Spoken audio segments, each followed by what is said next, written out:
Climate Solutions Group. I am Jeff Barsnell. I am one of the board members of Metro West Climate.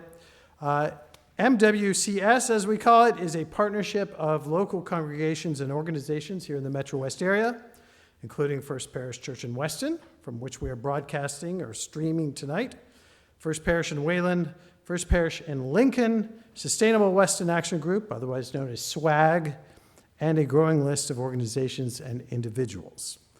Our mission is to foster sustainable, resilient, and low-carbon communities and host timely and relevant events that encourage people and organizations to get involved in bringing about solutions to some of the great challenges of our times. Just yesterday, or the last couple days, I believe, it was 118 degrees in portions of central Mexico. 118 degrees in September. While the challenges are immense and global, the solutions are mainly local and regional, and certainly involve all of us who reside here in the wealthy industrialized countries of the West, mainly, making different choices regarding our energy, regarding our transportation, and yes, even regarding our food consumption.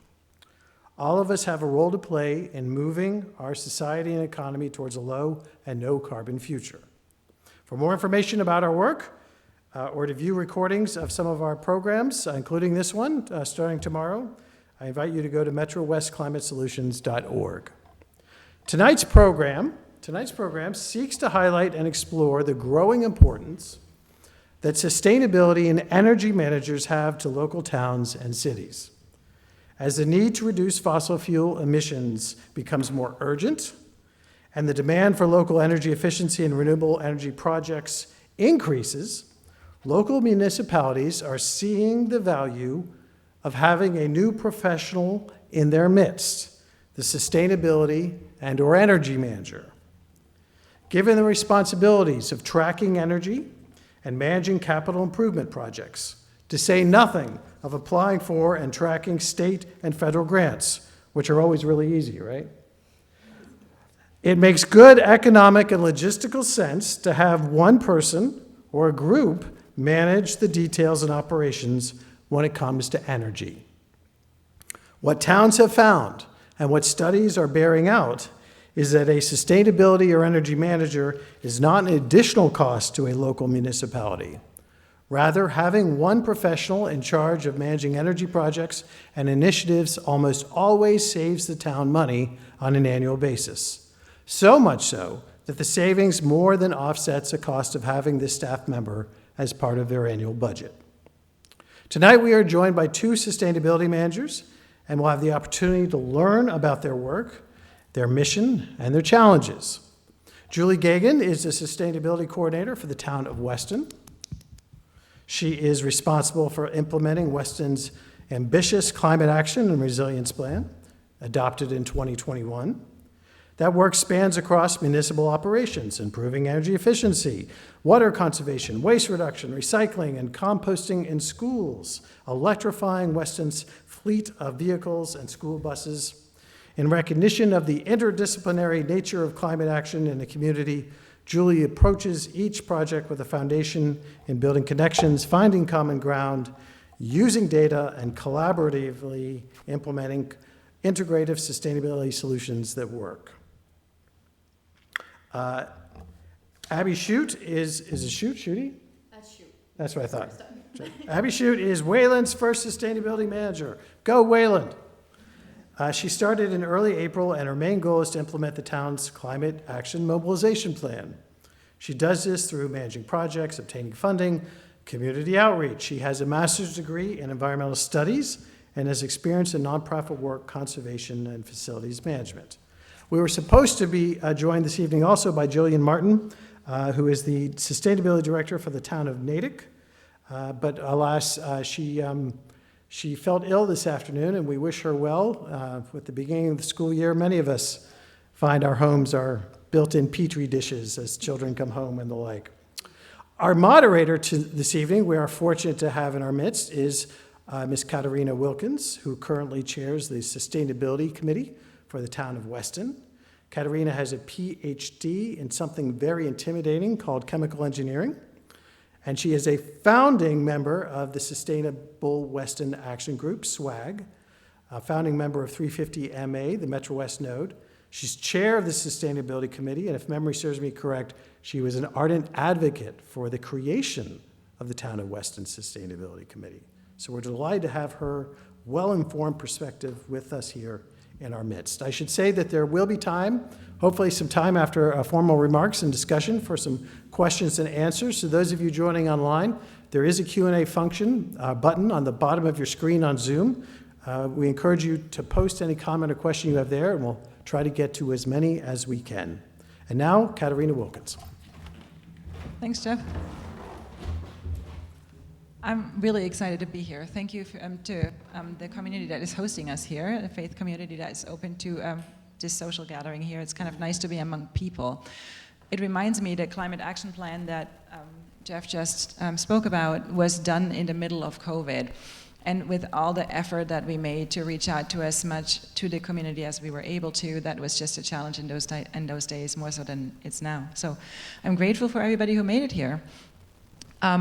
The other story I want to tell real quick before we're going to go to these super cool people up there is that Jillian, who is not here, is actually in so many ways a lot of the root of the progress Weston has been making recently, over the last couple of years really recently, in that on our journey to having our committee get a staff person onto the budget, she was the person who delivered all these financial results that Jeff was just alluding to say, yep, this just works. You can talk about trees or waste management or energy management or electric vehicle charging, or you could just talk about money and you'll come to the same conclusion. This is kind of a beautiful thing. I don't normally talk capitalism. The connection there is also that when someone like Jillian is doing this amazing work in one municipality, it's not just one little town making a lot of progress. It turns out it serves as a role model to the next town, which turns out in this case to be us with Julie here. And then the latest addition to my knowledge, to the local circle of positions like this is sitting on the right side of the table here out of Wayland, right? So this is kind of a beautiful thing that the hosts of this evening, MWCS, I'm not good with acronyms, is this another regional collaboration. This gives me great hope that a lot of what we're doing now is not just about us very micro-locally, but it's bigger than just our little towns individually, and that makes for more power and more change faster. Who is here from Weston? Well, welcome. Who is here from Wayland? Who did I overlook? Where are you from if you're not from one of those towns? Hello, Lexington, another leader actually in all things sustainable. Well, welcome everybody. It's nice to have such a mix. I believe my first job is to give each of those professionals here a job to tell us about their priorities in their own communities. And then maybe down the road, we'll talk a little bit about how you both envision your work interfacing with your communities locally or regionally, and how all residents or other interested parties might be of best support to you and vice versa. So that's, I believe, my job tonight. And I will hand it off in whatever order you would like to proceed. Who would like to tell us about their next plans? Hi, everyone. Can you hear me okay? Yeah, okay, good. A little bit louder? Okay. Yeah, it doesn't sound like it's... That one? Yeah, we can just pass them. Everyone's healthy, right? We're not sharing any germs. Can you hear me now? Oh, yeah. Hi. So I promised Abby that I would go first to take the pressure off a little bit also and set her up well, because we work together a lot. So we're pretty familiar with what we do day to day, and as much as possible, use each other's knowledge and expertise and resources to make our jobs easier, because there's a lot to be done. I think the introduction summarized a lot of the work that I do in Weston, which really is, across the board with sustainability. Sustainability it's not a focus area. It is all-encompassing. There isn't a function or a department that isn't touched by sustainability. And for that reason, a lot of the work that I do, which is built off of, as Katarina said, Jillian's work and so many others in other communities across Massachusetts, really is founded in building relationships. I am a civil environmental engineer. I wasn't taught soft skills. That was not my training. But what I've found is that the most effective way to get things done is really to look at who's in the room and who's interested in working on projects and finding opportunities for us to look at the goals that we have ahead of us and make some easy connections and get things started. So a lot of what I've done, I started a year ago, 2 weeks from now, it'll be my 1-year anniversary, yay, is to start with meeting all the different departments and particularly those interested in this type of work, learning about what they do, understanding what is important to them, understanding their priorities, and then developing partnerships and connections that lead to really great outcomes. And I can tell you that one of the great things that I had was that I was not the first. So I got to come in with a bunch of grants and funding already teed up for me and got to work with different departments to say, okay, how are we going to implement this? And so over the last year, the projects that have kind of come up have been electric vehicle fleet planning, and that has turned into a lot of work and a lot of different avenues and a lot of investigation, a lot of study, and I'm excited to bring that forward to other towns. I'm kind of working with MEPC which is our regional planning organization, to set up some resources so that not everyone has to spend as much time as I have spent in the last year learning about electric vehicles and fleet planning. Another project that I'm working on that, again, started prior to my tenure was composting and waste reduction in schools. This has been a priority by the PTO and students, and there's a lot of logistics with bringing waste management into schools. There's a lot of people that are involved in that process, and so it's a lot of time spent in custodian offices and school cafeterias to figure out what do we have and how we can kind of work to reduce our food waste and our trash in general, and then find opportunities to make things smooth and easy as we continue to reduce waste in schools. And I have to say, just Weston's really, really leading in that category. There's a few things that Weston does really well, and waste reduction and food reuse and efficiency with resources is really one of them. And that's something that I did not expect, but through asking have learned. Another thing that I'm working on that kind of came on my desk more recently is a sustainable landscaping project that the Board of Selectmen has set as their priority. I looked at the data recently, and while at the time that our climate action plan was written, Weston was #1 in water use in the state. We're not anymore. We're like #5 now. Still cause for definitely doing some work in water use reduction, and that has blossomed into a wonderful collaboration with a handful of other communities that are leading the way with sustainable landscaping, with lawn replacement and providing resources and a handbook for residents to replace their lawns slowly over time. I'm really excited about that project. It's going to be a lot of fun. And then other projects that I've done this year have included renegotiating our electricity rates, which was a lot of time and energy to study that market and understand the cost associated with it. And I'll have to say, we did really well, but the energy rates have increased substantially, which I don't see as necessarily the worst thing, because it does help us to prioritize energy efficiency and energy use reduction, and looking at other sources, so solar and stuff like that is a lot more appealing when we have higher costs. So it's a little bit of like many things, the cost is a driver for decision making, and it does help to make things more palatable for decision makers. And then I would say the last thing, and I'm going to tee this up for you, Abby, is the MAPC Accelerating Climate Resilience program that Abby and myself have been working on with Jillian and Natick.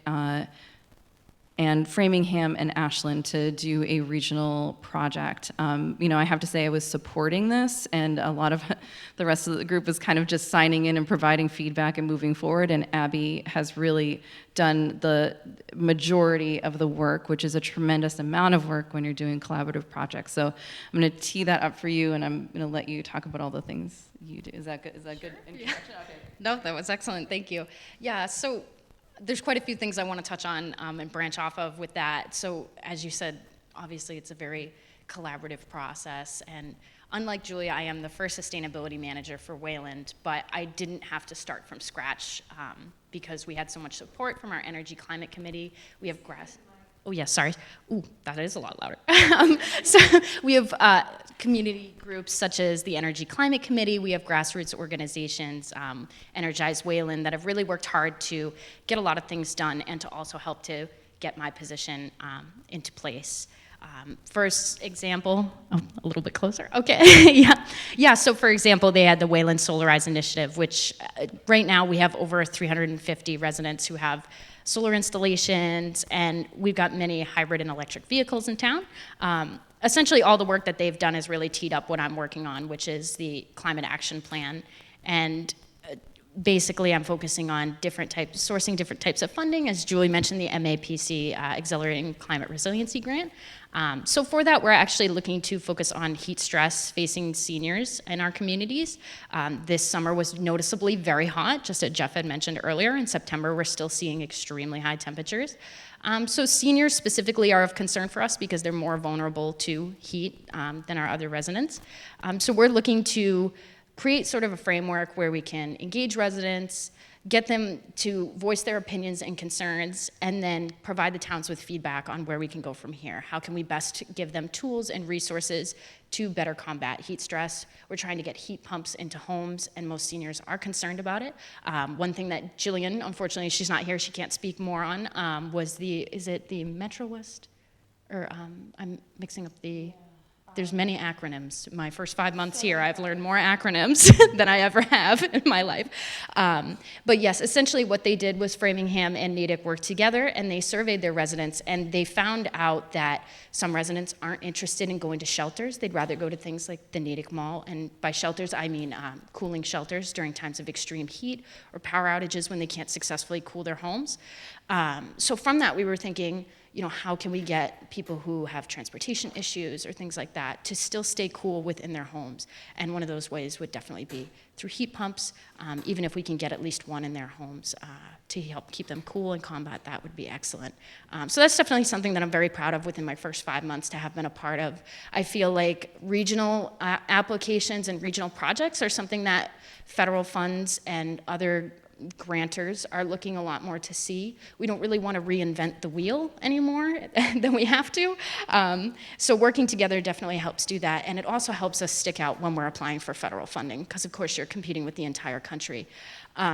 So yeah, moving forward, that's definitely something we want to continue to do. We want to expand just beyond Framingham, Ashland, and Natick if possible.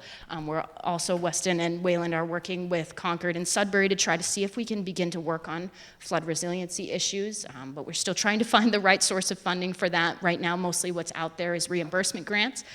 So until we sort of get capital or find the right grants, we haven't really found the right one. So we're still looking. But outside of that, I'm also working on several facilities projects. So since I'm under the facilities department, one of the projects we were actually just discussing a few minutes ago is Loker Elementary School. We're trying to put a solar array on the roof and incorporate battery storage at that location. We're also working on our new Council on Aging solar project. This is a new build in town, which is going to meet stringent energy codes. It's also going to feature rooftop solar and a canopy solar as well. For energy conservation projects, we're working on, we've got an ESCO going, which will pretty much provide infrastructure upgrades, and right now that focuses on our town hall specifically. We've already gone through several of our other buildings. That was a little bit before my time, but I'm working on just the town hall with Amoresco. And then we're working on a DPW retro commissioning as well, which will help to just sort of make some of the energy conservation measures a bit better at that location, and several other buildings. And then another thing that I was able to work on is transportation. So we purchased a fully electric Mach-E for our town's motor pool in early August. So we're really trying to transition our fleet to electric. But yeah, and there's several other things in the work, and so now I could go on, but I'm sure you'll have more questions as well. So. Well, thank you. I hear a Mach-E race in our future. Western Wayland, the police department should be very excited to do this now. Oh, so it's a Ford. It's a fully electric Ford Mustang that is. We have one. Has a special. What is this called? A decal on the side, right?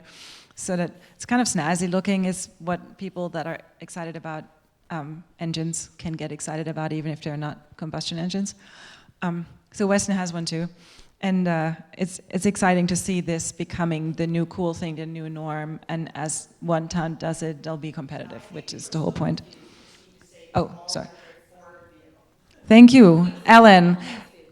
This is a all-electric police vehicle, of which Weston has one, and Wayland apparently has purchased one this summer. And I was just joking that it would be electric vehicles have. I'm gonna be a car salesperson for a moment. Amazing pickup, amazing torque all the time. So I think we should have a race. Jeff has good things to say. What I was trying to lead into too here is where have you found it easiest to engage with residents? What gets people excited in your various jobs? Or maybe some of the surprises, good, bad, ugly, that you have encountered in your tenures as you became, involved in your new roles. Any take first? All right. I feel like Sure. Yeah, so essentially just where resident engagement is fallen with us specifically, or? Sorry, yeah, could you repeat? Where do you find people getting most excited? Oh, okay. Yeah, so yeah, that's a really interesting question because sustainability is definitely very multidisciplinary. So everybody seems to have their own niche, their area that they really appreciate more than others. For some, it's zero waste. For some, it's solar, electric vehicles. In Wayland specifically, we have several coaches for solar EVs, battery storage, and heat pumps as well. But yeah, so everybody has their own specific area that they appreciate. For me specifically, I see solar as definitely one that's got a lot of traction. I mean, we have 4 arrays in town already. We're working on 2 more, and over 350 of our households already have solar, and we're looking to do another electrification campaign this year as well. So for me, that's definitely one. Fortunately, I haven't really hit any hiccups or bumps in the road yet. I'm sure there'll be different trials as I move forward, but yeah, being here for about 5 months, that's what I've seen is that solar and electrification are a really big deal and a good way to get residents involved. So yeah. In Weston, we have a very passionate group of moms on the PTO that are very committed to waste reduction in schools, and so our composting and waste reduction program in the schools has been a priority. It's been a passion. It's been a lot of work, but it's well worth it, to be able to bring that into the schools and also do partnerships with curriculum and integrate into the classroom. So we're doing a lot of. It's not just putting a bin in the lunchroom, right? We're working with our science curriculum team to integrate an understanding of how food composts into the classroom, and to do some work with our after-school clubs and stuff like that to give students an opportunity to participate in the process, which I think is really awesome. Other things in Weston, it really does span. I would say, I feel like I see Wayland as so motivated and focused on heat pumps and electrification and solar, and I really admire all the work that has been done by the community there. For us, we have so many, it really is multidisciplinary, and so that is both a good thing for me to keep my everydays a little different. It can also be a bit challenging when you're talking about trying to learn so many different disciplines at the same time and set priorities and manage projects. So, yeah, I mean, we got the Sustainable Landscaping Program, I think, is one that will get a lot of attention, and I think it will get a lot of traction. I would say definitely energy use and efficiency and fleet electrification, but those things have been started and been going for a while, yeah. I will add a little bit more historical perspective here. The very successful composting program that is now up and running and is expanding to more schools in town has actually been attempted multiple times before, and the struggles were real. And this was done by highly motivated, really committed people all along, and it's just a difficult thing to get people to change. So this is hats off to Julie for her amazing communication and team building skills. This is a new win for us as far as a whole town being able to make this very visible progress. I think some of the progress in the energy place is just difficult because it's so much less visible to some people, right? Should we turn to some of our online listeners for any additional questions?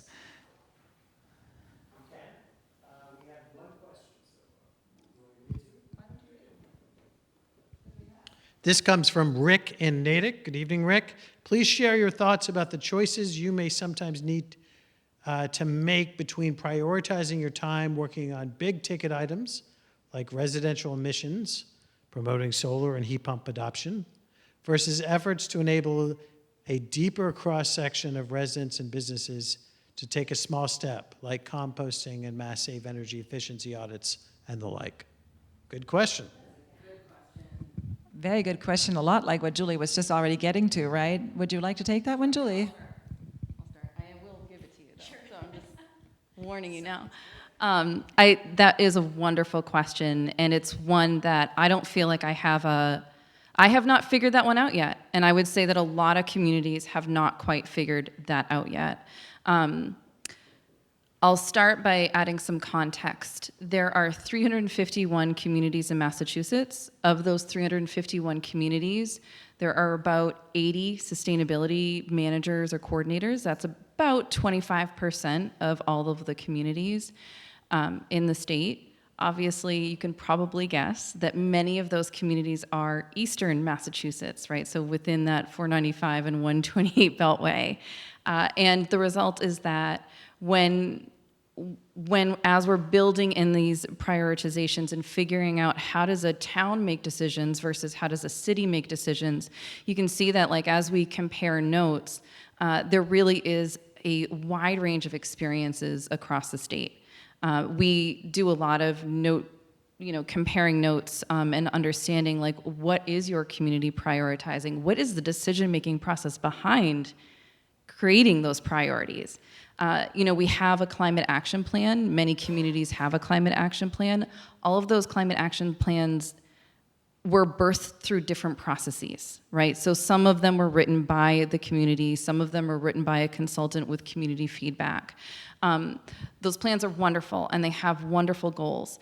Our plan has approximately 50, 70 priorities, and I can tell you that it was published in 2021, and of those, say, 70 priorities, there are at least 15 that I've identified this year that are not on that plan.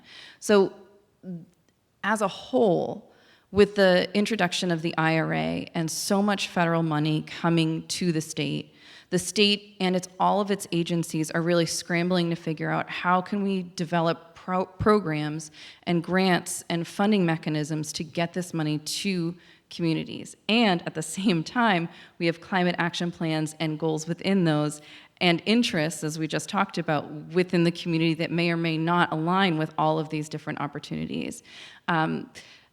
You can give any number of metaphors or analogies for this, but I feel like it's kind of like there's marbles scrambling all over the table, and you might grab one and pick it up, and that's the one you've got. I think that's where we've been in responding to opportunities. I would say long-term, the Climate Action Plan is a good measure for those 10, 15, 25-year goals. The question is, what opportunities are available in the short term to get us closer to that? And at the same time, can we start to have a longer game? What can we do in the next 5 years? What can we do in the next 8 years? And again, those metrics continue to change because the state continues to change its prioritization. We know now that by 2035, all new vehicles sold in Massachusetts, consumer vehicles, will be all electric. So we can continue to prioritize electric vehicles, and we can promote them, and we can create an ease of making that transition. But at the end of the day, it's going to happen no matter what, right? So how much time and energy do we need to put into that at the consumer level? At the fleet level, I can tell you that I have 10 years worth of work to do in order to get our fleet and all of our charging infrastructure ready and installed to be able to meet that goal. And so you continue to you have that plan, you have interests, you have the available amount of wonderful volunteers that are able to help prioritize those, but at the end of the day, it really does change kind of constantly. And I would say one of the things I love about this job is that it's always changing, and one of the biggest challenges is also that it's always changing. And so it is a moving target. I would just say, like, there's one thing that I wanted to make sure that I said tonight, and it touches on this topic, and that is that I think we would all benefit, in talking with other communities. This is not unique to any one of our experiences, from being able to have conversations at a community level and at a regional level on what are things that we can combine resources on and start to move as a group. And I think, without getting into the specifics of it, the energy opt-in code is a great example of that. For context, Department of Energy Resources put forward an option that communities have to add bylaw language that would push for building electrification, all new buildings to be all electric. One of the things that someone said when I first started in Weston, and I repeat it all the time, so apologies if you've already heard this from me before, Weston doesn't want to be the first, but we don't want to be left behind. And so we rely a lot on our region and what other communities are doing to take lead on certain things, particularly when it comes to adding bylaws, particularly when it comes to things like the municipal opt-in code. Right now, we have 20 communities in Massachusetts that have passed it, and that makes it much easier and more palatable for our volunteers to go through all the work to bring that to town meeting. And as we pass it, and Wayland passes it, and all of the other, neighboring communities pass it, we get to push that whole lever forward.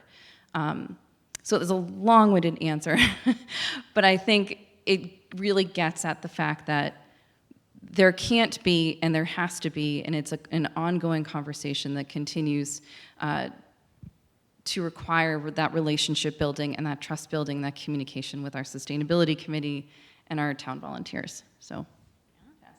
Oh, that was an excellent way to tee it up. So I agree with Julie that I definitely haven't figured this out yet either. And I think it's something that requires constant review. But something that we really do have working with us is the fact that we have other sustainability managers to rely on, people who have already been through some of the same projects. And while most of our communities all have climate action plans, they're all a little bit different, but they're quite similar at the end of the day. And then, of course, we're also looking to the state, like the Commonwealth Clean Energy Climate Plan that was published. They have some very good 2030 and 2050 goals for us to all look to, especially the communities that don't have a sustainability manager and have yet to implement climate action plans. But for us personally, what's on my radar is I think that seasonal community outreach has been really effective. There's different communities. Ours specifically will do fall outreach into the winter as well, and then Winchester does the Climate Action Week, I believe is this week actually, they're running that. So just stages of resident outreach, just following up with each of the elements of the climate action plan and then continuously returning to them each year. Of course, if you focus on one item, you can get sucked into it and then you look up probably 10 years later, I'm sure, and then you're 95% of the way there. But of course, these plans are so diverse and there's so much to do and so many people to engage that just going through it at a seasonal approach is definitely something I'm considering doing and hoping to get more feedback from other sustainability managers moving forward. But yeah, so I hope that answers the question. I love that the common experience here that doing things as a group for all of our communities is just so much more powerful. In fact, we are looking, yes, to the stretch code in Weston here, where we are fortunate to have places like Lexington having their building community seems to have survived the transition into a less carbonous building environment. So we get to answer those questions to the when they come to us and point to successful examples around us. A similar situation is, I think, affecting most of us as we await our community choice aggregation programs in the various stages of approval, being kind of stuck for more or less time.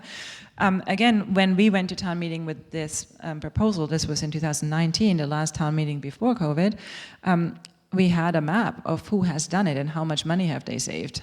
I talk about money a lot, huh?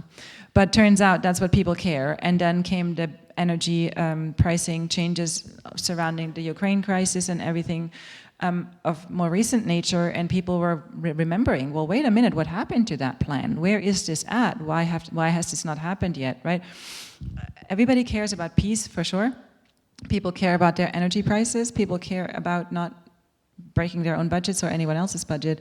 So that part, in the end, I sound so much not like myself here. It just unites people quite a bit, right? And I like the shout out from the question here to the communities that are in different positions. I would like to pose another question myself, but I also want to see if someone in the room has another one.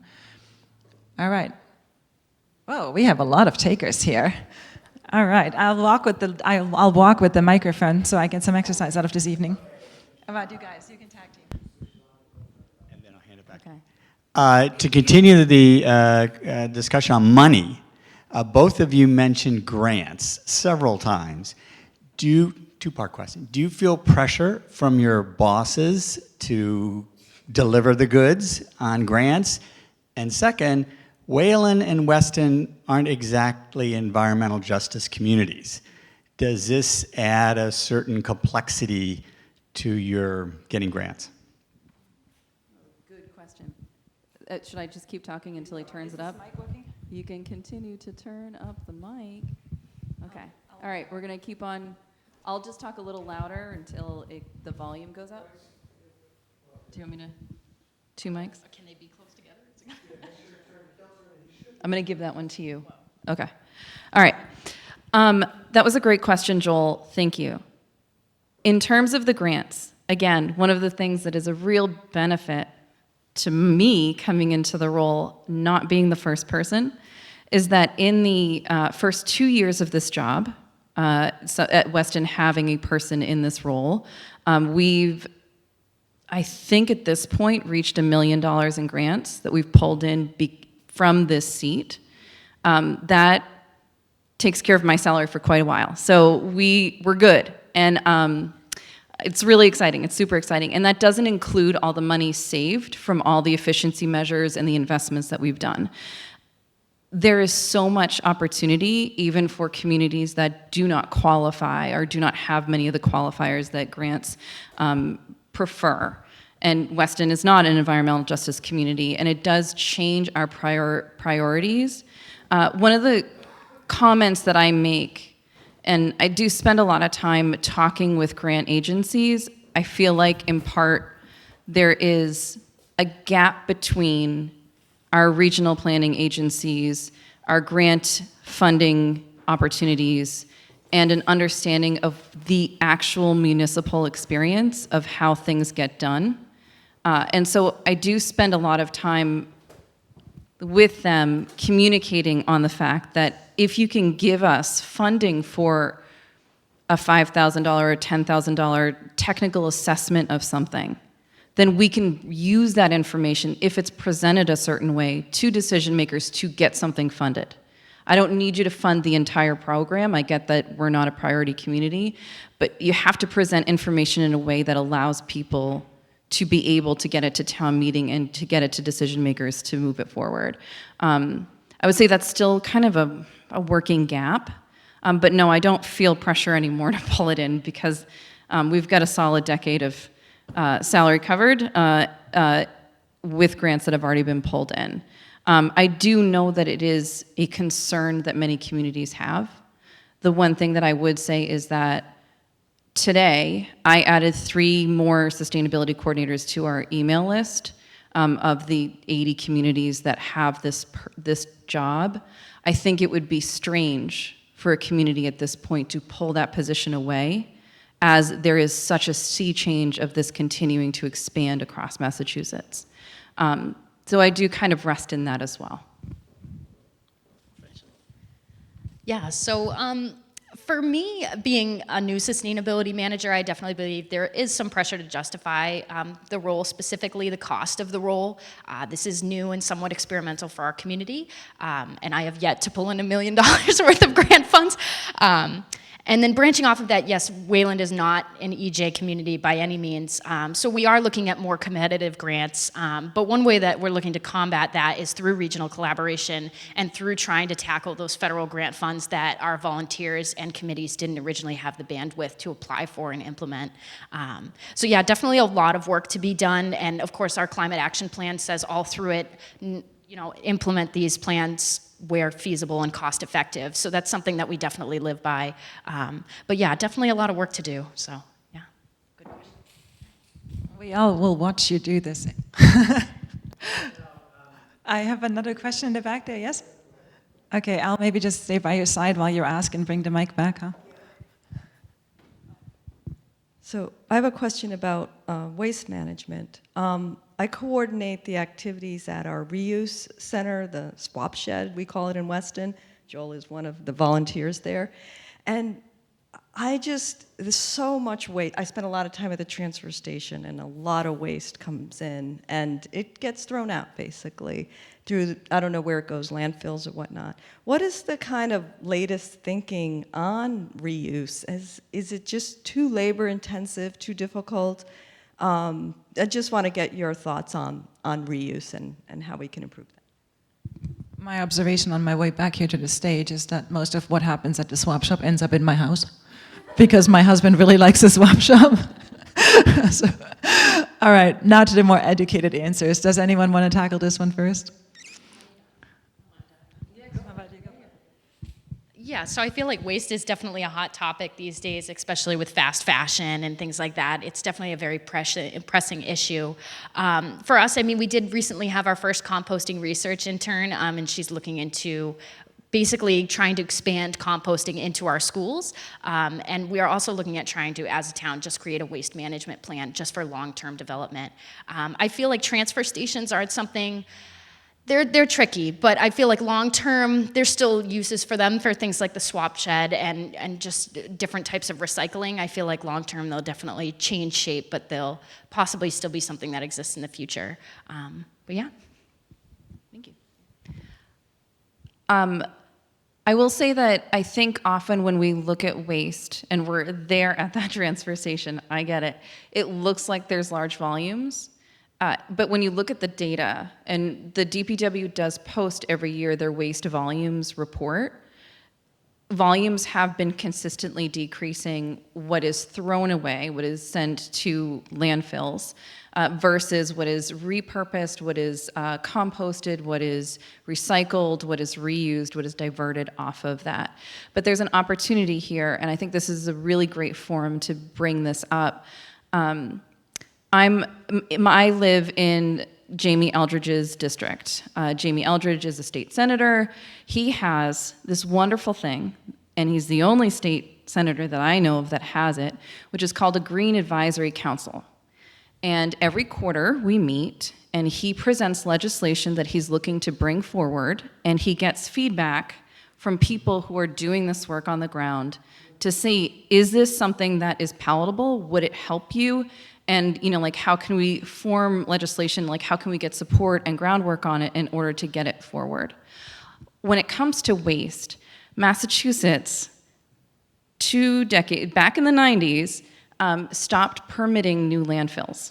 And so what the hope was that as the cost to dispose of waste increases so substantially, it's going to force market change. And I think we all know that the people who create waste, right, like the packaging and materials, don't have any responsibility for what happens to it after somebody purchases it. And I think that there's a lot of opportunity way before we look at that, to look at what are the private hauler volumes that are being picked up in Wayland and Weston and other communities. We don't have that data. We have no idea. So we know what we have at a transfer station, but we do not know what's being picked up by private haulers. And that's an opportunity for a larger conversation to happen at the state level to say that those numbers should be reported and they should be given to a town so that you can use that information to make meaningful change, right? There's a lot of things like that we can do this at the local level, but I think we all can acknowledge how much work it takes to get a bylaw to town meeting. And I genuinely think there's a lot of opportunity here at the state level to collaborate as many voices to get things passed that really move the needle forward for everyone. So.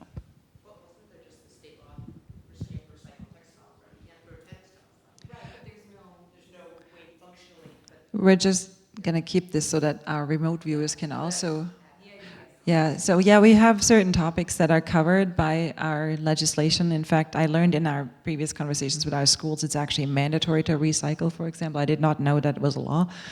And I would say I'm fairly educated on sustainability matters. And yet I wasn't aware that there was actually a legislation. I think the problem is then in the enforcement of it. I feel there were other questions in the hall. Is that right? I'll go to... Would you like to go first, Barbara? Question about sustainable landscaping. I'm just wondering if in either of the towns that you're working with, is there a commitment at the town level that with new town projects they'll be sustainably landscaped, and are they using native plants? Just curious, thanks. And I'm fascinated about the lawn transition project. Is your question at all related, Nina? I believe Wellesley's doing an example of a lawn transition on town property. It's a park, a town park. They've been working on it very hard this year. So I guess it's an inspiration for Weston to try something simple or something similar. But also I just wondered is there work that you're doing to try to transition just the mowing habits, instead of 1 inch, go to 3 inches, mow less often. All these recommendations have been around for ages, but I think Weston's still slow in following that.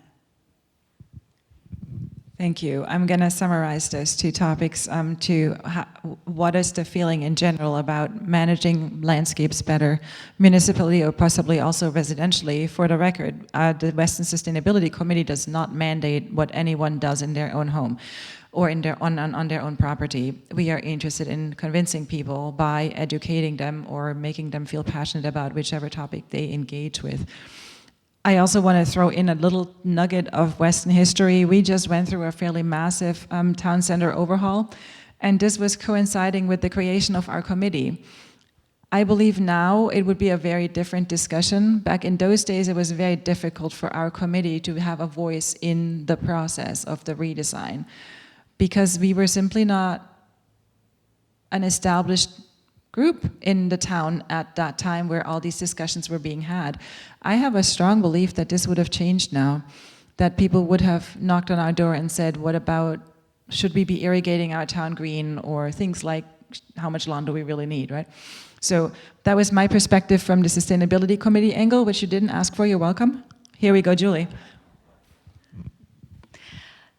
Great questions, and thank you for asking them, because it's a topic that I'm getting more and more excited about the farther I go in this project. To clarify, there may not be specific bylaws, and I can't verify that, so my understanding is that there is not a bylaw. However, when the planning board does site review for a project, they encourage native landscaping, they encourage small lawn size, they encourage certain plantings, and I believe they have a list of different plants that are native plants and native species, and so they do their best to provide those resources.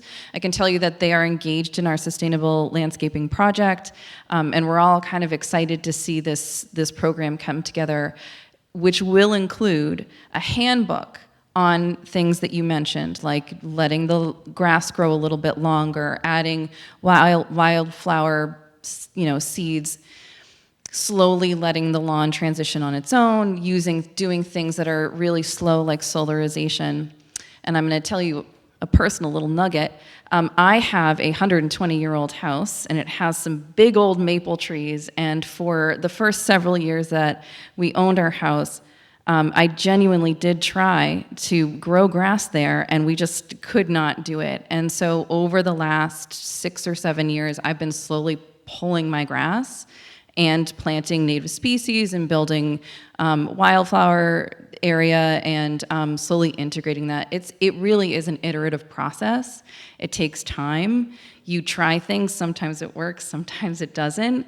But I think what's beautiful about having a project like this is that you get to have an opportunity to try something new and think differently about something. And I think it's a wonderful opportunity to encourage a shift in what we value. I think at the end of the day, like if I were to put the footnote of where are we with climate work and what can we do to further that along, it really comes down to things like incorporating composting and adding native landscaping and replacing your lawn as a slow cultural shift towards reprioritizing what matters most to us. And I feel like those projects, while they feel small in impact, really have a much larger ripple effect on what comes next. Well, that was great.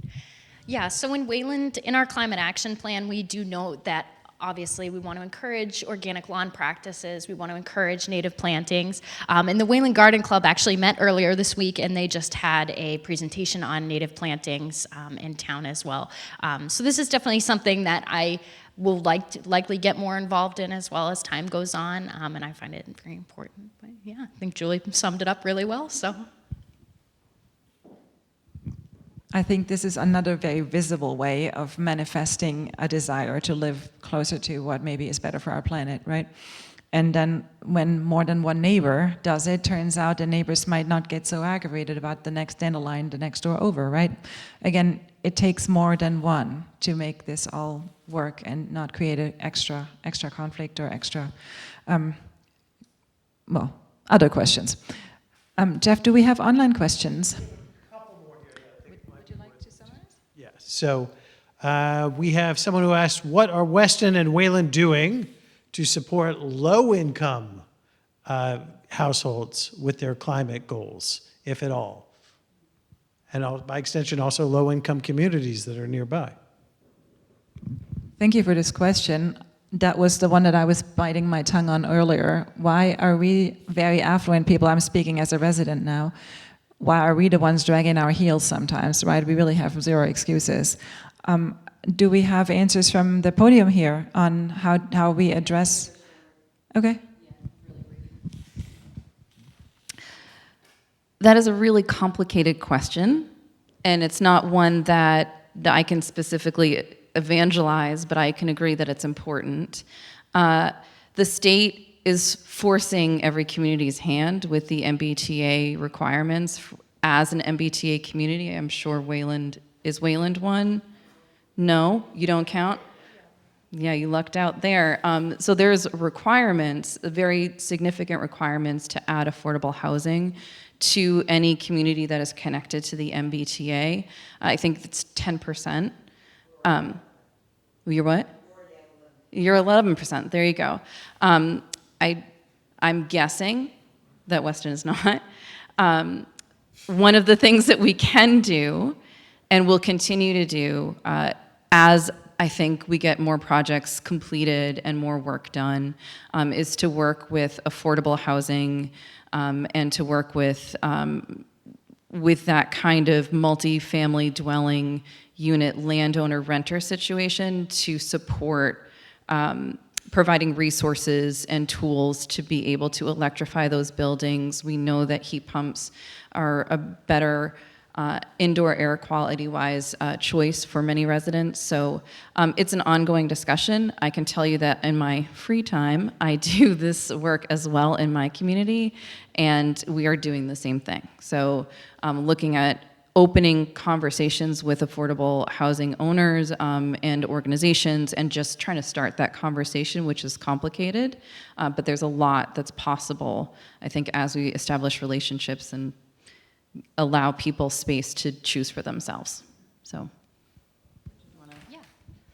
Yeah, so I agree with Julie that this is somewhat complex, but moving into the future, of course, environmental justice is such a core part of climate action, and of course we know that low-income residents sort of take the brunt force of climate change on the chin, because when you're looking at extreme heat or densely packed living situations, they're obviously facing a lot of the effects of it, so it's something that's really a top priority for us.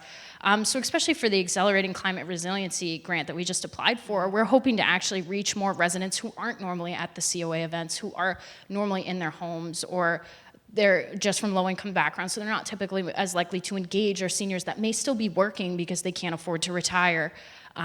So that's definitely something that we're really keeping on our radar. As Ellen mentioned, Wayland is already at 11% for our low-income housing. But yeah, moving forward, the MVP 2.0 process that the state has, municipal vulnerability preparedness, that's going to be a large part of it, as well as engaging low-income residents and trying to find solutions that work for them. So I definitely see it as a core part of our future goals. Yeah. Thank you both. This is a very thought-provoking question. Are there more questions in the room here? All right. You okay? You had your raise your hand before, maybe I'll... Yeah, sure. I have a question just also to add to Wayland, because Abby got here in April, and I've been doing this for 10 years in Wayland. So Wayland did some outreach with our housing authority around sustainability and to get folks to sign up for community solar, which saves them 25% on their electric bill and helps make those projects work financially. So I think there are, and I think our plan for this next year, we're going to be doing some more energy outreach, and we're definitely going to try and work with some of our lower income residents on community solar, but also getting them on the low income rate. So my question for you is, people feel a loss of agency around this issue, right? What is it that I can do that's really going to make any difference? And we really see that in the data with young people, which we just surveyed our high school students. Over 75% are extremely worried about climate change, and only 10% feel they've had any content on it. So we're working on that. There's a lot of good stuff that happens, and as Catherine Heo and others have commented, we do a terrible job of telling the good news part of the story. And when you live in a neighborhood where your neighbor has solar, you're 50% more likely to have solar. So what are your plans for telling the good stories of what you've done in the municipal operations and what we've done, what residents have done, since in Wayland 79% of our emissions come from residents, to help people feel both agency, permission, and confidence to take action? Thank you, Ellen. I can tell you from the Western sustainability perspective, we have a motto that we do not ever plan to require anything of anyone that our municipality doesn't do in leading by example. And Julie is then on the forefront of making those things happen at the municipal level. That is such a good question. There is, I'm on TikTok. I don't post on TikTok. I follow people on TikTok, let me clarify. And there are several accounts that are committed to good climate news. I love following resources like that because it gives me, one, some great ideas, and also inspiration to do and think differently about how we approach this. I think Jillian, who is not here, is the person to answer that question because she does such a wonderful job with her newsletter and communicating hopeful things, exciting things, things that are already happening. And I think there's a lot of that in Weston, and we don't yet have an established communication method to do that. For Weston residents, you can ask your town manager to let me get an email account because that is one thing that has been holding up that happening here. It's a request that has been made. It has not yet been approved, but it would be, I think, following Jillian's model be a great way to get the word out about that. And I'll pass it on to Abby. Yeah, excellent.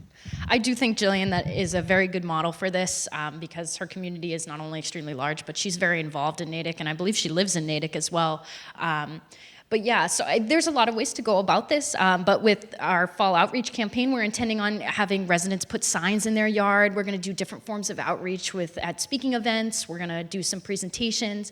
But I understand there's a lot of eco-anxiety for our young people specifically. But then one of our members of our energy committee as well is also working on trying to just get basic climate literacy as part of our high school curriculum.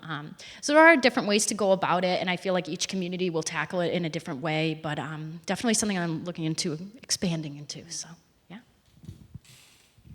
Thank you both. I think I have one more question in the audience here, yes?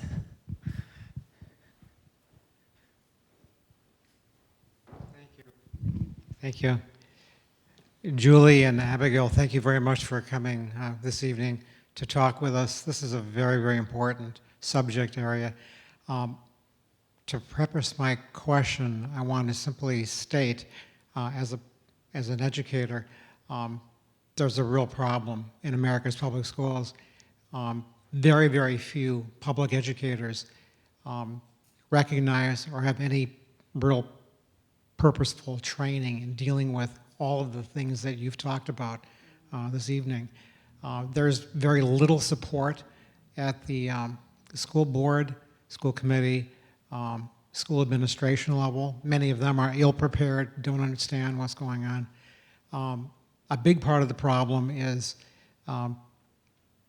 getting personnel into the schools who can do many of the things you're talking about from the school side.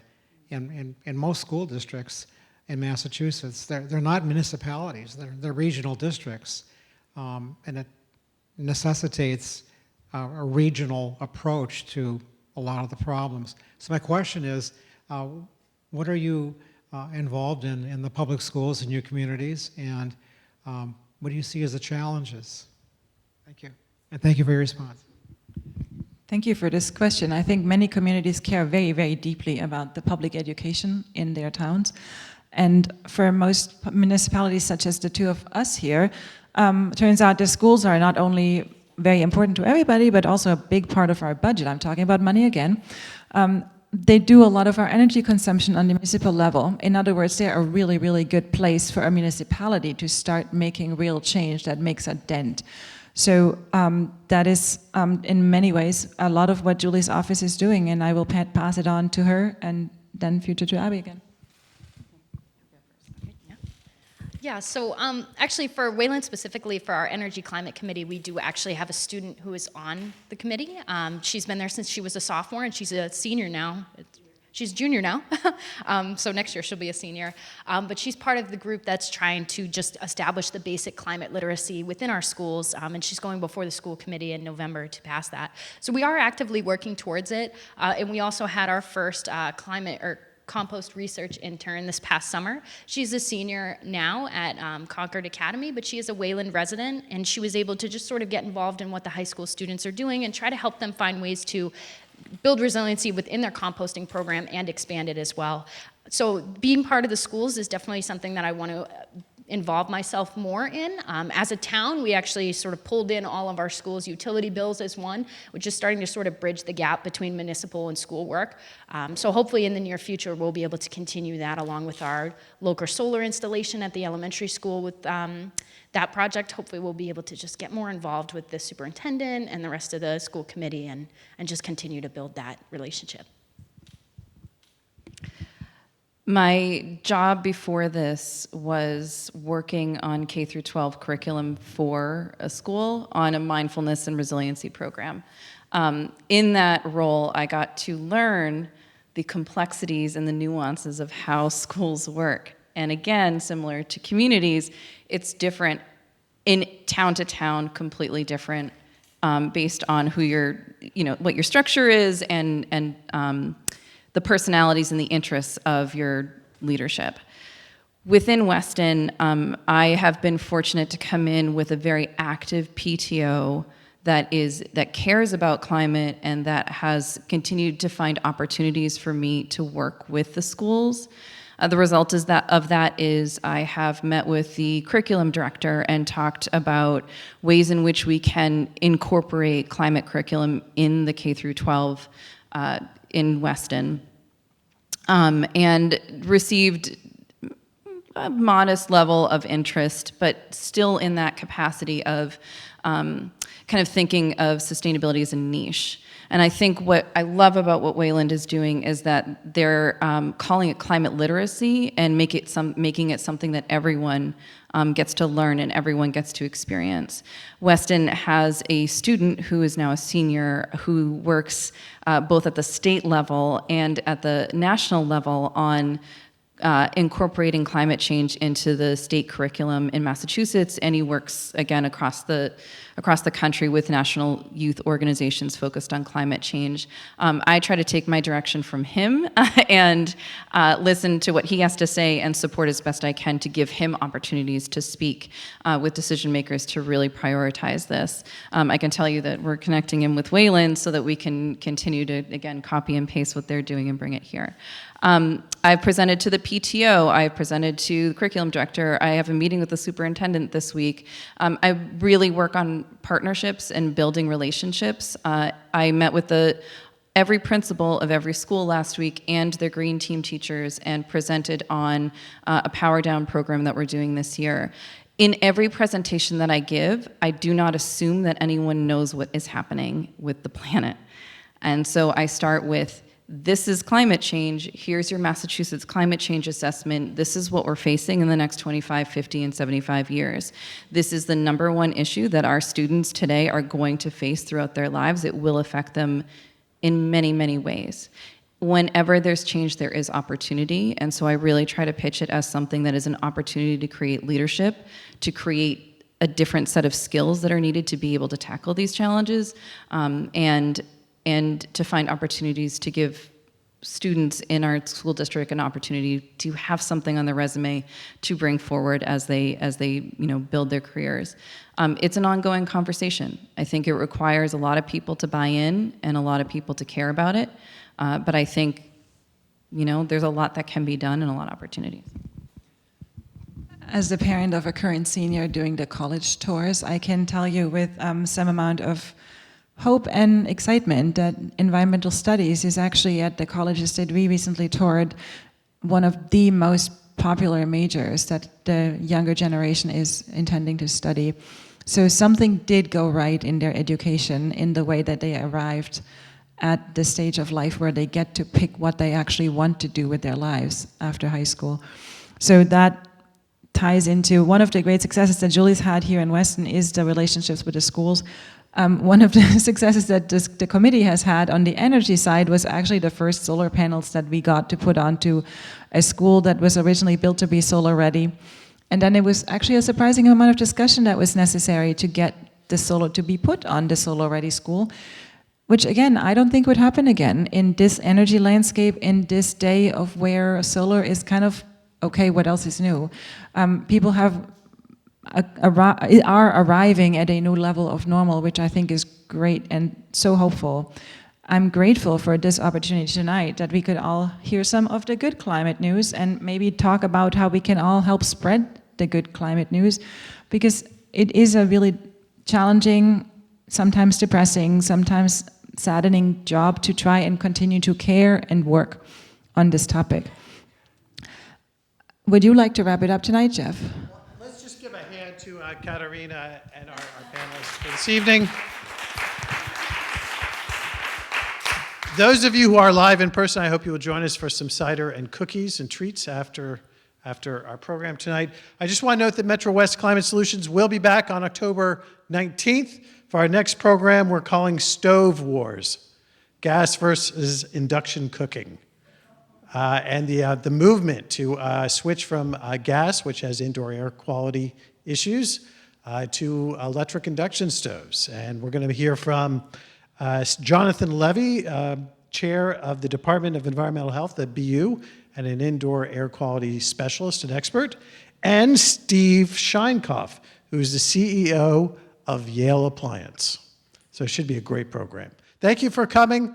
Thank you for watching. Have a great evening, everybody.